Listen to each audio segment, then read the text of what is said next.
سنیں، قابل عمل چیزوں کا توفیق عمل ارزانی فرمایا جائے، باطن ستھرائی پاکیزگی اور عفت کے نور سے مالا مال کیا جائے۔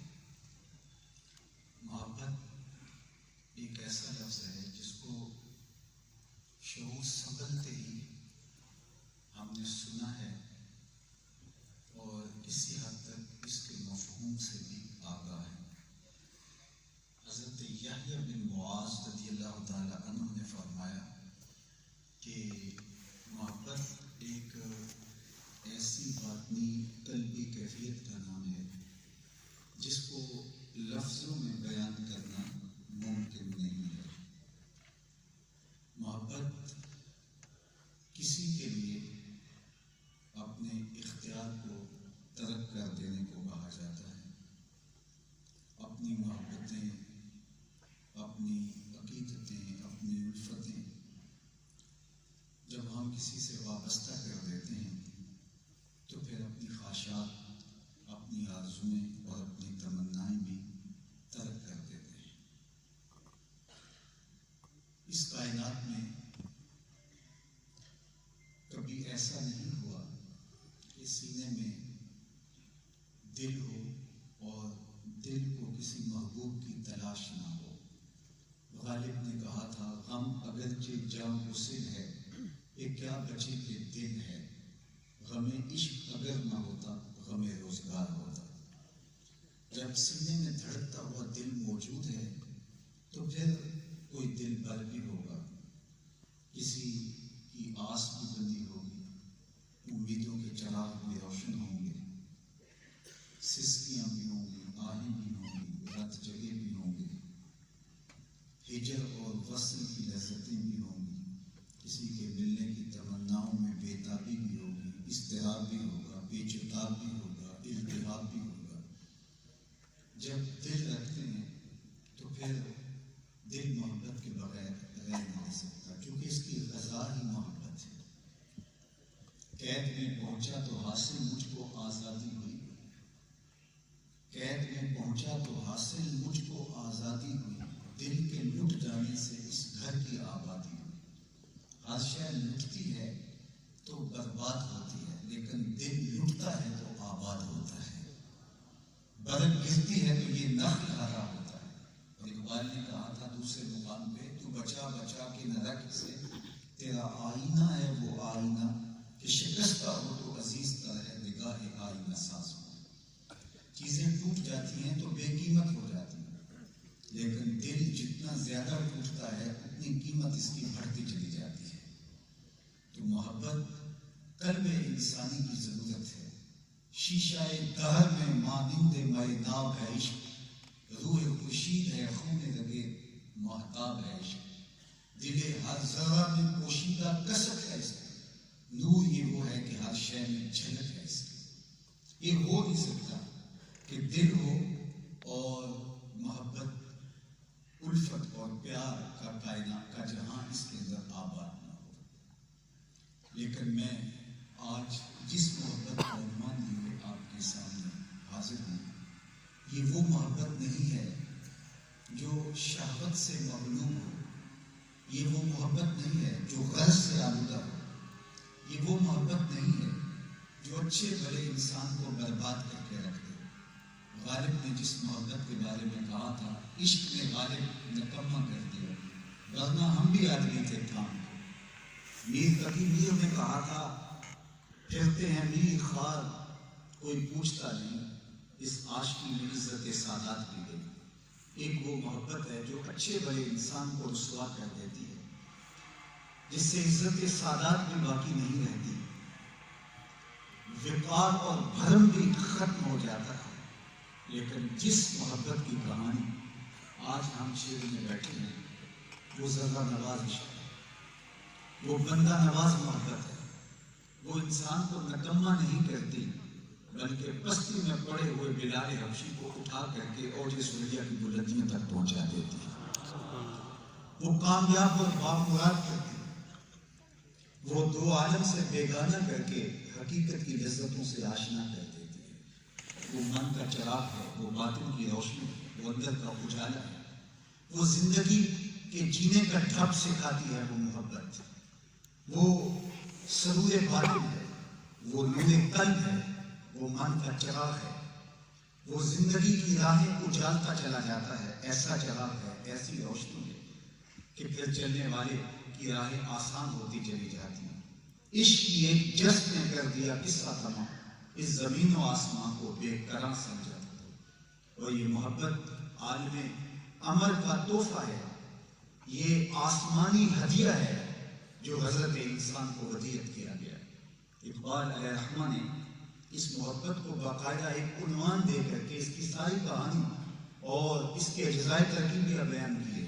عروس شب کی زلفیں تھی ابھی نا آشنا خم سے، ستارے آسماں کے بے خبر تھے لذت رم سے، قمر اپنے لباس نو میں بیگانہ سا لگتا تھا، نہ تھا واقف ابھی گردش کے آئینے مسلم سے، سنا ہے عالم بالا میں کوئی کیمیا گر تھا، صفا تھی جس کی خاک پا میں بڑھ کر ساغر جم سے، لکھا تھا عرش کے پائے پہ ایک اکسیر کا نسخہ، چھپاتے تھے فرشتے جس کو چشم روح آدم سے، نگاہیں تاب میں رہتی تھی لیکن کیمیا گر کی، وہ اس نسخے کو بڑھ کے جانتا تھا اسم اعظم سے، بڑا تصویر خانی کے بہانے عرش کی جانب، تمنا دلی بھر آئی آخر سائے پہم سے، چمک بجلی سے مانگی چاند سے داغے جگر مانگا، حرارت لی نفس آئے مسیح ابن مریم سے، ذرا سی پھر ربوبیت سے شان بے نیازی دی،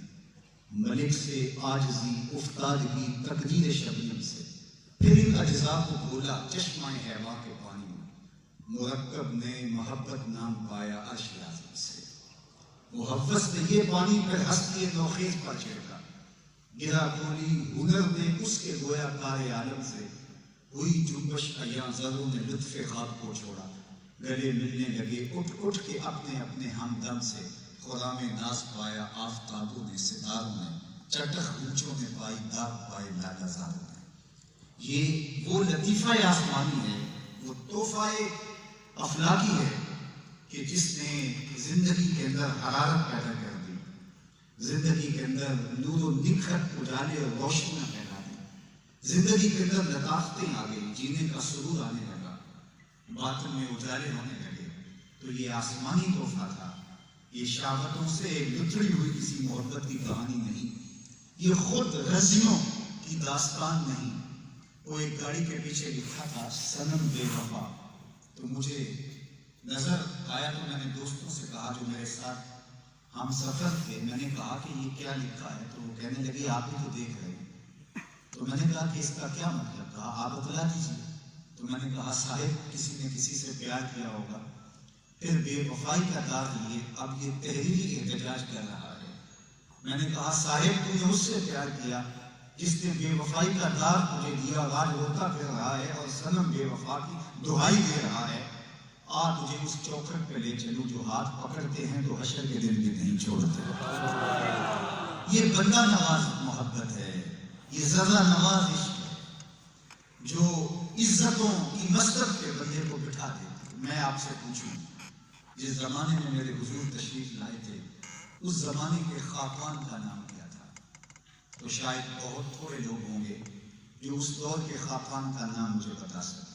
اچھا میں یہ پوچھتا ہوں کہ جس زمانے میں حضور علیہ السلام جلوہ گر ہوئے تھے اس دور کے کیسر کا نام کیا تھا؟ اس دور کی سپر طاقت تھی، سلطنت روم کا شہنشاہ، لیکن آج بہت تھوڑے لوگ ہوں گے جو کیسر روم کا نام جانتے ہیں۔ اچھا میں یہ سوال کروں کہ میرے حضور علیہ السلام کے زمانے کے کسرا کا نام کیا تھا؟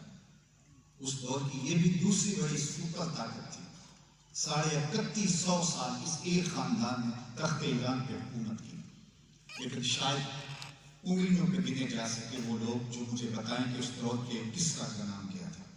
اور اگر میں اس مجلس میں موجود سب سے کم عمر بچے سے پوچھوں کہ میرے حضور کے مؤذن کا نام کیا تھا، تو وہ سر اٹھا کے بلال حبشی کا نام لے گا یا نہیں لے گا؟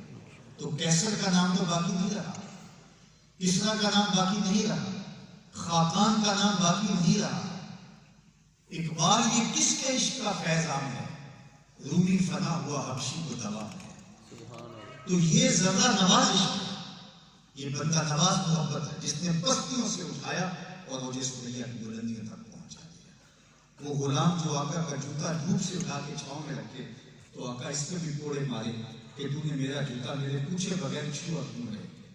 جب عشق ہوتا ہے تو آداب خود آگہی بھی نصیب ہوتے ہیں اور عزت نواز عشق اس مرتبے پہ پہنچاتا ہے کہ حضور معراج سے پلٹ کے واپس آئے اور بلال حبشی کو بلا کے کہا تو کون سا نیک عمل کرتا ہے، میں نے جنت میں تیرے قدموں کی آہٹ سنی ہے. کیا خیال ہے دور غلامی کی ساری تھکن سے ایک جملے میں اتار دی تھی ہوگی اور بلال فرش اٹھ کے فراز عشق ہی پہنچ گیا ہوگا. یہ وہ عشق ہے جس کی تلاش میں نکلنا ہوگا، جس عشق میں رت جگہ کاٹنے پڑیں گے، جس عشق میں اضطراب، التہاب، پیچ و تاب، آہیں، ہجر اور وصل کی آرزویں لے کے جینا پڑے گا. کیونکہ یہاں بے وفائی کا تصور بھی نہیں ہو سکتا. یہاں وفا ہی وفا ہے، یہاں محبت ہی محبت ہے. اچھا میں دنیا کے عشق اور دنیا کی محبتوں کی کہانی چھیڑو تو آپ کو یہ بھی بتانا ضروری سمجھوں گا کہ دنیا کی محبتیں رقیب پیدا کرتی ہیں. ایک کے دو چاہنے والے آپس میں رقیب ہوتے ہیں. یہ میرا محبوب ہے، تم نے کیوں دیکھا، آنکھیں پھوڑ دوں گا تیری، قتل و غارت تک نوبت جا پہنچی، یہ محبوب تو میرا تھا، تو نے کیوں دیکھا. دنیا کی محبتیں رقیب پیدا کرتی ہیں. ایک کے دو چاہنے والے رقیب ہوتے ہیں، لیکن جس محبت کی کہانی میں چھڑے بیٹھا ہوں ایک کے چاہنے والے اربوں آپس میں حبیب ہوتے ہیں. یہ محبت جوڑتی ہے، توڑتی نہیں ہے. دل بمحبوب حجازی بستائیں زی جہت با یک دگر پیوستائیں چوں گلے صد برگ مارا بو یکیس او کے جانے ای نظاموں او یکیس مست چشم ساکیے بدہاستیں در جہاں مثل مومی ناستیں. ایک امت سے 73 فرقے بن گئے اور فرقوں میں آگے جماعتیں، جماعتوں میں آگے لاگیاں، لاگیوں میں آگے گروہ. محبت اگر خواہش ہوتی تو حضور کے طریقے پہ امت رہتی. اے بلبل شریکہ تیرا نغمہ ابھی خام ہے، ابھی پختہ نہیں ہوا. اس کو جب تو مضبوط کر دے گا، یہ نغمہ جب پک جائے گا، تیری لے جب پختہ ہو جائے گی تو پھر کس کو پتھر مارے ناصر کون پرایا ہے. دل کے شیش محل میں ایک ایک چہرہ اپنا لگتا ہے. محبت تو جوڑتی ہے، یہ بستیوں سے اٹھا کر بلندیوں تک پہنچاتی ہے. یہ ذرہ نواز عشق تو عروج اور پانکپن کی ضمانت بن جاتا ہے. وہ ساری محبتیں توڑتی ہیں، حضور کی محبت انسانوں کو جوڑتی ہے. اور یہ اسی لیے اقبال نے کہا تھا کہ قوت عشق سے ہر پست کو بالا کر دے، دہر میں اسم محمد سے اجالا کر دے. روشنی اس محبت کے غم سے، اور یہ محبت امت کی وحدت کی ضامن ہے. اگر ساری امت حضور کے نام پہ آ جائے تو پھر وحدت کے ایسے اجالے پھوٹیں گے، پھر غلبہ امت کا خواب شرمندہ تعبیر ہو سکتا ہے. تو اس محبت سے انسانوں کو جوڑنے کا کام لیا جائے. میں محبت کا ٹھیکیدار نہ بنوں کہ میں عاشق ہوں اور باقی سارے گستاخ ہوتے ہیں. میں عاشق ہوں اور باقی جو ہے ان کو عشق کی ہوا بھی نہیں لگی. نہیں صاحب، ایک میرا بھی رحمت پہ دعویٰ نہیں، شاہ کی ساری امت پہ لاکھوں سلام. تو حضور علیہ السلام کی امت سے، اس امت کو اس محبت سے جوڑا جائے. دل بمحبوب حجازی بستائیں. میں اور آپ کیا رشتہ رکھتے ہیں؟ میری آپ کی کو کاروباری سانجھ ہے؟ کیا میری آپ کی کوئی رشتہ داری ہے؟ کیا ایک برادری کی ہم جو ہے وہ تعلق رکھنے والے ہیں؟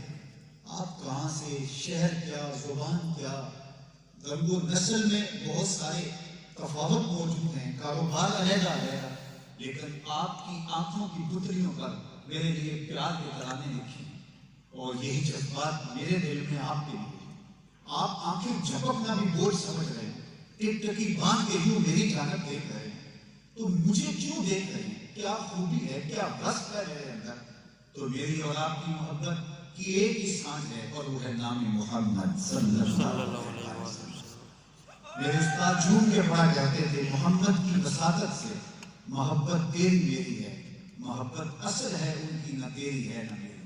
تو یہ وہ بنیاد ہے، یہ وہ سانجھ ہے جس نے ہمیں جوڑ دیا ہے، جنہیں باہم ہمیں شیر و شکر کر دیا. بلال حبشے کے رہنے والے تھے، سہیب روم سے آئے تھے، حضرت سلمان فارس کے باسی تھے، حضرت ابو بکر عمر رضی اللہ تعالیٰ عنہ مکہ المکرمہ کے رہنے والے تھے، حضرت سعد مدینہ المنورہ کے رہنے والے تھے، لیکن کیسی سانجھ پیدا ہوئی، کیسی موافقت پیدا ہوئی، کیسی محبت کا اجالا اور محبت کا نور پھوٹا کہ ایک ایسی ستھری اور پاکیزہ برادری مرز وجود میں آ جاتی ہے۔ تو یہ محبت انسانوں کو جوڑنے کا سبب اور ذریعہ ہے، اور حضور کی محبت بنیاد ہے اس امت کی۔ اور یہ اگر محبت ہماری روحوں میں رچ بس جائے اور ہمارے باطن میں محبت نفوذ ہو جائے تو پھر آنسو اجالے اور چراغاں ہونا شروع ہو جاتا ہے۔ محمد ہے متاع عالم ایجاد سے پیارا، پدر مادر برادر جان مال اولاد سے پیارا۔ محمد کی محبت دین حق کی شرط اول ہے، اسی میں ہو اگر خامی تو سب کچھ نامکمل ہے۔ تو آئیے اس محبت کے سائے کرے جینے کا مزاج پیدا کریں۔ یہ محبت ہم سے جو تقاضے کرتی ہے ان تقاضوں کو نبھائیں۔ اس محبت کے جو ثمرات ہیں وہ پانے کے لیے محب محبوب کی ہر ادا کو اختیار کرتا ہے۔ محبوب کی اطاعت اس کے لیے عزیز از جاں ہوا کرتی ہے۔ محبوب کا حکم تو بڑی بات ہے، وہ صرف محبوب کی منشا پر ہی اپنا سب کچھ نچھاور کرنے کے لیے تیار ہو جاتا ہے۔ بذل مالو جانو بذل مالو جاو نام و ننگ در طریق عشق اول منزل است۔ مال بھی جان بھی سب کچھ محبوب کے نام پہ نچھاور کرنے کا جذبہ عشق کے راستے کی یہ پہلی منزل ہے۔ اور جب انسان محبوب کی گلیوں میں اپنے آپ کو کھو بیٹھتا ہے اور پھر اپنا سب کچھ محبوب پہ نچھاور کر دیتا ہے تو وہ تو پھر اپنے آپ کو بھی نہیں دیکھتا۔ تیرے ہندیاں سندیاں محبوبہ میں کافر ہوں جے میں ہوں ماں، وہ تو پھر اپنے وجود کی بھی نفی کرتا ہے۔ وہ تو کہتا ہے جدھر دیکھتا ہوں جلوے محبوب کے نظر آتے ہیں۔ اور ضروری کا لہجہ ذرا دیکھیے کتنا دل آویز ہے، مکے کی ہواؤں میں طیبہ کی فضاؤں میں ہم نے تو جدھر دیکھا سرکار کا، ہر جگہ ہر سمت ہر جگہ وہی جلوے پھیلے ہوئے، وہی نور اترا ہوا دکھائی دیتا ہے۔ تو یہ محبت بندہ نواز ہے، ذرا نواز ہے۔ اس محبت کے اجالے میں ہم اپنی زندگی گزارنے کا عزم کریں اور اپنے آقا و مولا کے فرامین کو حصہ جاں بنائیں۔ ان کے بتائے ہوئے طریقے، ان کے لائے ہوئے نظام شریعت اور اسلوب حیات کو اختیار کریں گے ہی کریں گے۔ ہم تو محبت کے تقاضے یہاں تک پاتے ہیں کہ محبوب کی منشا ہے۔ مدینہ المنورہ کی دہلی سے حضور کا گزر ہوتا ہے تو ایک مکان تعمیر ہو رہا تھا۔ اس طرز تعمیر کو حضور شاید پسند نہیں کرتے تھے۔ پوچھا یہ کس کا مکان ہے؟ کہا فلاں انصاری کا۔ چہرے پہ آثار پسندیدگی علیحدہ نہیں ہوئی۔ حضور گزر گئے۔ کسی نے اس انصاری صحابی کو بتایا حضور گزر گئے، تیرا مکان دیکھا تھا، چہرے پہ پسندیدگی کے آثار نمایاں نہیں ہوئے، شاید حضور نے پسند نہیں کیا۔ 2-4 دن کے بعد حضور علیہ السلام کا دوبارہ گزر ہوا، دیکھا کہ ملبے کا ڈھیر پڑا ہے۔ فرمایا اس صحابی کو بلایا گیا، کہا میں گزرا تھا تیرا مکان دیکھا، آج ملبے کا ڈھیر دیکھ رہا ہوں، کیا ہوا؟ کہا حضور میں نے گرا دیا۔ فرمایا کیوں؟ عرض کی سنا